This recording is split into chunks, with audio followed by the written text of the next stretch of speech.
আজকে 1.5 বছর হয়ে গেছে, 1.5-2 বছর হয়ে গেছে আমি চ্যানেল খুলেছি। তার মধ্যে 6 মাস আমি ভিডিও দিইনি। যারা পুরনো ভিউয়ার তারা জানো, যারা নতুন ভিউয়ার তারা জানো না। তার মধ্যে 6-7 মাস আমি কোনো ভিডিও দিইনি, চ্যানেলটা পড়েছিল। তারপরে এসে আবার কন্ট্রোভার্সি শুরু করেছিলাম, কিন্তু কন্ট্রোভার্সিটা সেরকম মন দিয়ে করতাম না, কারণ কন্ট্রোভার্সি করাটা আমার ভালো লাগতো না কন্ট্রোভার্সি করা। তারপর ভাবলাম যে না, কন্ট্রোভার্সিটাই করব, কারণ এখান থেকে মানুষ আমাকে চিনছে, পরিচিতি লাভ পাচ্ছি আমি এখান থেকে, সেজন্য কন্ট্রোভার্সিটা আমি করব, কিন্তু মন থেকে কন্ট্রোভার্সিটা কোনোদিনও করতে চাইনি। যাই হোক, তারপরে তাহলে বলতে পারি যে আমি 1.5 বছর ধরে মোটামুটি পুরোপুরি দমে কন্ট্রোভার্সিটা করছি, এটা আমি বলতে পারি। তো যবের থেকে আমি এখানে কন্ট্রোভার্সি করতে বসেছি, তবের থেকে কিন্তু আমাকে একটা কথাই শোনানো হচ্ছে, আমি চারানা আটানা, আমি চুনোপুটি, আমি খুচরো পয়সা, আমাদের অকাতি বাকি, বা আমাকে দেখতে আসেই বা কজন, এটাই হচ্ছে সব থেকে বড় কথা।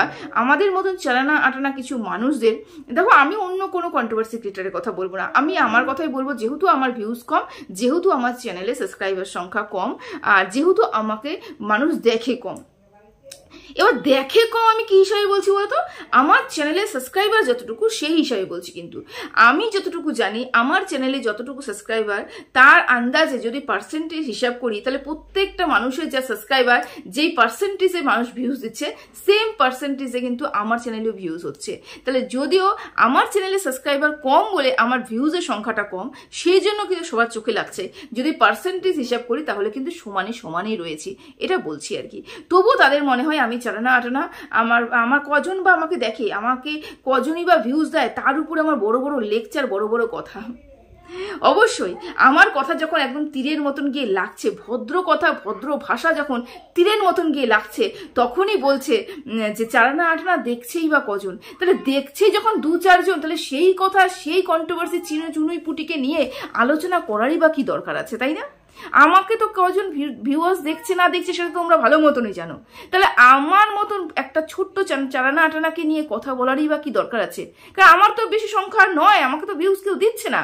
তাহলে এত ভয় কিসের আমাকে নিয়ে, যে আমি যে ধরনের কথাগুলো বলছি তাহলে গায়ের মধ্যে বিচ্ছে কেন? আমি তো কোনো গালিগালাজ দিচ্ছি না, আমি তো কোনো নোংরা ভাষায় কথা বলছি না। তাহলে আসলে ব্যাপারটা কি বলতো, যে আমি যে কথাগুলো বলছি সেটা হচ্ছে, আমি টিনা যখন অন্যায় দেখেছি সেই সময় বলেছি, যখন বেচুর অন্যায় দেখেছি সেই সময় বলেছি, যখন আমি সুতোপার অন্যায় দেখেছি সেই সময় বলেছি, যখন তোমাদের কোনো অন্যায় দেখেছি সেই সময় বলেছি। মনে করি যে নিরপেক্ষতা বজায় রেখেছি এবং আমার দৃষ্টিভঙ্গিতে যেটা আমার করা উচিত আমি সেটাই করে চলেছি। মোট কথা, আমি আমার বিবেকের কাছে একদম পরিষ্কার রয়েছি। সত্যি সত্যি তোমরা কি তোমার বিবেকের কাছে পরিষ্কার রয়েছো? সত্যি সত্যি বলো তো, তোমরা যে ধরনের কন্টেন্টগুলো করো তার মধ্যে কত % জল থাকে এবং কত % দুধ থাকে, একটু বলে দাও তো। আমার মধ্যে কিন্তু একদম 100% দুধ থাকে, 1 ফোঁটাও কিন্তু আমি জল মিশাই না। কারণ কি বলতো, আমি না ভেতর থেকে কোনো খবর বের করি, না বানানো কোনো গল্প বের করি। আমি এখানে যে সব ব্যাপার নিয়ে আলোচনা করি সোশ্যালি একদম পাবলিক হয়ে আছে, সেই জন্য পাবলিক হওয়া ভিডিও, পাবলিক হওয়ার কথা নিয়ে আলোচনা করছি, এবং সেই কথা আলোচনা করছি বলে যে কজন ভিউয়ার্স আছে তারা বুঝতে পারছে এবং আমাকে ভালোবাসা দিচ্ছে, এটা বলতে পারি। তো আমার মতন চালানা আটানাগুলো নিয়ে এত টেনশনের কোনো কারণ নেই, এত উদ্গ্রীব হওয়ার কি কারণ আমি বুঝতে পারি না। যাই হোক, ভালো কথা, আমিও কারো টেনশনের কারণ বা আমাকে নিয়েও কথা বললে কারো খারাপ আমাকে নিয়েও কথা বলার মতো যোগ্যতা হয়তো আমি অর্জন করতে পারছি অল্প অল্প করে, এটাই মনে করতে পারি। আমি সবকিছুর মধ্যে পজিটিভ দিকটা খুঁজে বের করি, তো তাই জন্য। আরেকটা কথা তুমি বললে যে চালানা কি টাকা পয়সার দরকার নেই, টাকা পয়সার দরকার নেই কবে বলেছি আমি? এমন ভাব করি যে টাকা পয়সার দরকার নেই, জীবনেও কোনোদিন এমন ভাব করিনি। কেউ বলতেই পারবে না যে আমার টাকা পয়সার দরকার নেই। অবশ্যই টাকা পয়সার দরকার আছে। টাকা পয়সার দরকার না হলে আমি কন্ট্রোভার্সি চ্যানেলে বসে আছি, টাকা পয়সার দরকার না হলে আমি একটা ব্লগিং চ্যানেল খুলে সেখানে খাটাখাটনি করছি, বাড়িতে আমার এত কাজ, তার উপরে একটা কর্মজীবন রয়েছে, তারপরে আমি কেন খাটাখাটি করছি? টাকা পয়সা অবশ্যই দরকার আছে, কিন্তু আমার এমন টাকার দরকার নেই যার একটা মেয়েকে ইজ্জতটা বেইজ্জত করে টাকা ইনকাম করতে হয়। আমার এই টাকাটার দরকার নেই। আমি এখানে যেটা করতে বসেছি সেটা হচ্ছে সোশ্যাল মিডিয়াতে আপলোড হচ্ছে যদি কোনো নোংরামি, তার উপরে ভিত্তি করে আমি কথা বলতে বসেছি। আমি কোনো কি বলবো, বানানো কোনো কথার উপরে, বানানো কোনো গল্পের উপরে, সেই মেয়ে বানানো কথার উপরে ভিত্তি করে কোনো মানুষকে বেইজ্জত করতে এখানে বসিনি। সত্যি কথা, কারো কাপড় নামিয়ে আমি টাকা ইনকাম করতে এখানে বসিনি। আমার টাকা অবশ্যই দরকার, কিন্তু যেটা আমার মনে হচ্ছে যেটা এটা সৎ পথ, এইভাবে টাকা ইনকাম করাটা আমার বিবেক। তো সবার বিবেক তো একরকম হতে পারে না, সবার বিবেক জাগ্রত হবে সেটাও নয়। আমার বিবেকের কাছে আমি ঠিক রয়েছি, আশা করি তোমাদের বোঝাতে পেরেছি। টাকা পয়সা সবার দরকার, টাকা পয়সা কোনোদিন কারোর কাছে বেশি হয় না, সবার কাছে টাকা পয়সা কমই হয়, বুঝতে পেরেছো? যাই হোক, এবার কিছু কথা বলতে এসেছি। এবার কাকে নিয়ে কথা বলতে এসেছি?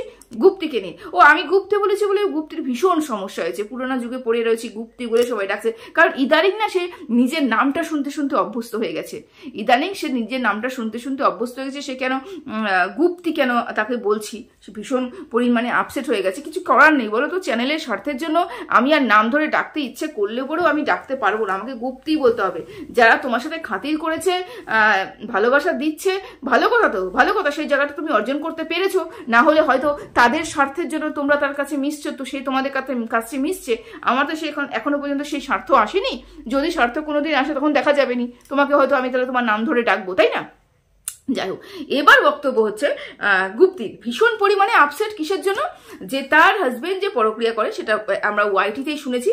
সেটা যখন একজন বলেছিল, আমাদের ওয়াইটি দাদাভাই যখন এটা প্রকাশ্যে এনেছিল, তারপরে আমি ওয়াইটি দাদাভাই বলছি কেন, সে ইঙ্গিত করেছিল, আমি কিন্তু শিওর নই, কিন্তু কথা শুনে মনে হচ্ছে এরকম। কেন নিজেই নিজের হাজবেন্ডের কথা বললো, নিজের হাজবেন্ডের কথা বলে যে আমার হাজবেন্ড পরক্রিয়া করে না, এটা অন্য কয়েকজন ভিডিও করে বলেছে। সেই জন্য বললাম হয়তো দাদাভাই যে ভিডিওটা করেছে সেটা হয়তো গুপ্তিকেই টার্গেট করেছে। তা সেটা নিয়ে ভীষণ আপসেট ছিল, এবং কিছু কন্ট্রোভার্সি ক্রিয়েটার তার সাথ দিয়েছে, যেই সব কন্ট্রোভার্সি ক্রিয়েটার তার বিপক্ষে ছিল। ভালো কথা, বিপক্ষে কন্ট্রোভার্সি ক্রিয়েটার যখন আমার পক্ষে এসে কথা বলবে, আমার ভালো লাগবেই, ভালো কথা। খুব খারাপ লাগছিল না? খুব খারাপ লাগছিল না যখন তোমাকে বলা হচ্ছে তোমার হাজবেন্ড পরক্রিয়া করে, যখন তোমাকে বলা হচ্ছে তুমি কাজল দানির সাথে বিরিয়ানি খেতে যাচ্ছ, মোর কথা তোমাকে বলা, তো সত্যি মিথ্যে তুমি জানো, সত্যি মিথ্যে তুমি জানো। ওয়াইটিতে যেই সব কথাগুলো ছড়ে, কতটুক সত্যি আছে কতটুক মিথ্যে আছে সেটা তোমার থেকে ভালো কেউ জানে না, আশা করি বোঝাতে পারছি। তো সত্যি মিথ্যে তুমি জানো। এবার সত্যি হলেও তোমার খারাপ লাগছে কিভাবে সত্যিটা বেরিয়ে আসলো, আর মিথ্যে হলেও খারাপ লাগছে যে মানুষ আমার হাজবেন্ডের সম্বন্ধে এরকম কথা বলছে, বা আমার সম্বন্ধে এরকম কথা বলছে, এই ধরনের কথাগুলো বলছে, খারাপ লাগছে না? এরকম না খারাপ প্রত্যেকটা মানুষেরই লাগে। কারণ তুমি যেরকম রক্তে মাংসে গড়া একটা মানুষ, সেরকম টিনাও কিন্তু রক্তে মাংসে গড়া একটা মানুষ। তা তারও খারাপ লাগে তোমার কাছে যখন এই কথাগুলো বেরিয়ে আসছে, তোমার নামে যখন বেরিয়ে আসছে। মানলাম তোমার নামে যে কথাগুলো বেরিয়ে আসছে তোমার কথা হিসেবে সেগুলো মিথ্যে কথা, মানলাম। তাহলে ভাবো, তুমি শুধুমাত্র পরক্রিয়ার কথাটা শুনেই তুমি এতটা আপসেট হয়ে গেছো। তাহলে একটা মেয়েকে দিনের পর দিন চরিত্রহীন, রেড লাইট এরিয়া বসার মতন মেয়ে 2 টাকা দিয়ে তার দেহ ব্যবসা করে, 2 টাকা দিয়ে তার দেহটাকে বিক্রি করে অন্য পুরুষ কাছে দিয়ে দেয়, ও রাত্রেবেলা আসর বসে, ওখানে আসর বসে, এই ধরনের বক্তব্যগুলো তোমার মুখ থেকেই বেরিয়েছিল। তাহলে ওই মেয়েটার কি খারাপ লাগে না? ওই মেয়েটার ভালোবাসার মানুষের খারাপ লাগে না? লাগে। নিজের উপর যখন আসে মানুষ, তখন বুঝে যে যখন মিথ্যে চালিতা চালানো হয় তখন কিরকম খারাপ লাগে।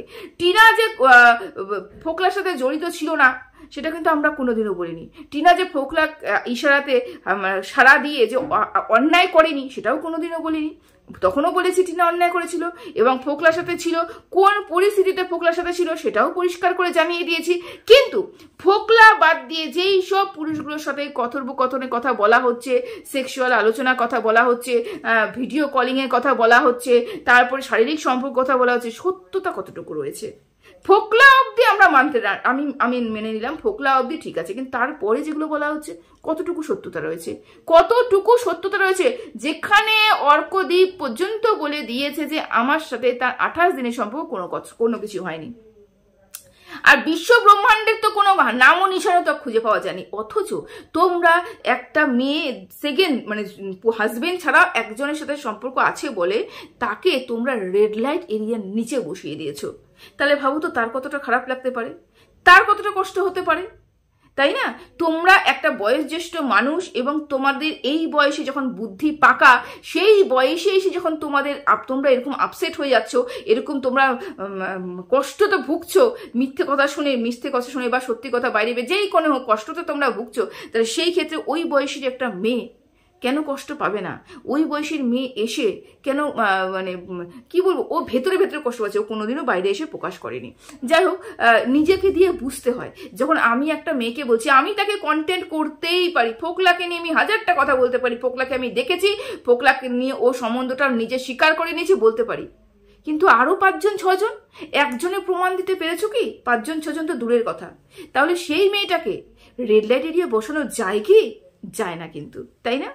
নিজেকে বসাতে হয় ওই জায়গাটাতে। এবার বলবে পরক্রিয়া তো ভীষণ পরিমাণে অন্যায়, ভীষণ এই সেই। আচ্ছা, এই অন্যায়টা আমি জানি না কেন শুধু টিনার ক্ষেত্রে হচ্ছে, টিনার ক্ষেত্রে হচ্ছে, তাই না?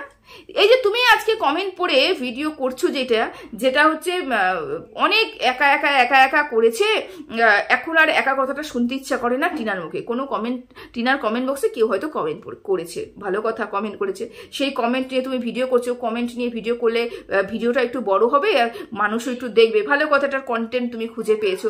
কিন্তু তুমি বলো তো একটা কথা, এই যে একা একা একা একা টিনা কবে বলেছে? এবং এই একা থাকার কথাটা বেচু কবে বলেছিল?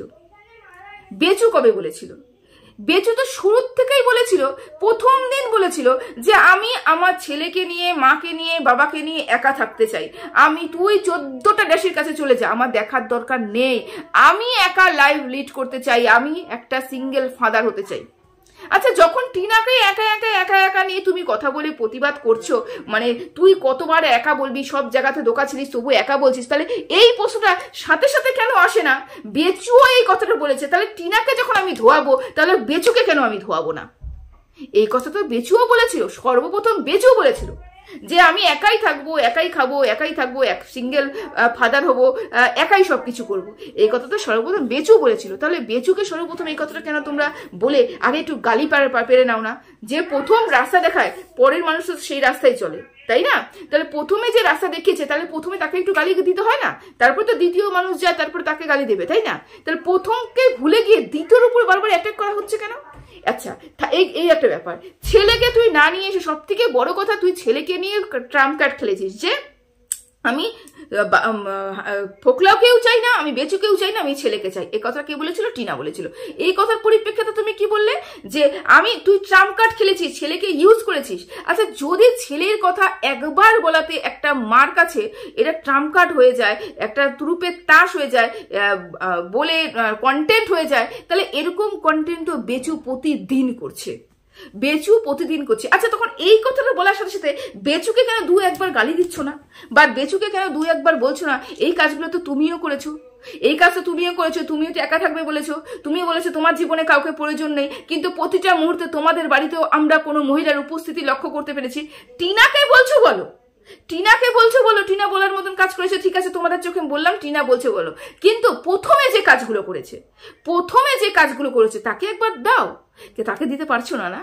তাকে দেওয়া যাচ্ছে না, কারণ তার পাশে রয়েছে এমন একটা মানুষ যে তুমি যদি এখন বেচুর সম্বন্ধে ওই কথাগুলো আবার বের করে নিয়ে আসো, বা ওই কথাগুলো যেগুলো সোশ্যাল হয়ে গেছে সেগুলো আমরা বুঝতে পেরেছি, শুনতে পেরেছি, নিজের কানে শুনতে পেরেছি, চোখে দেখতে পেয়েছি, এগুলো যখন সোশ্যাল হয়ে আছে, সেই বিষয় নিয়ে যদি তোমরা আবার কথা বলো বেচুর সম্বন্ধে, তো তোমাদের উপরে কেসের খাড়াটা ঝুলবে।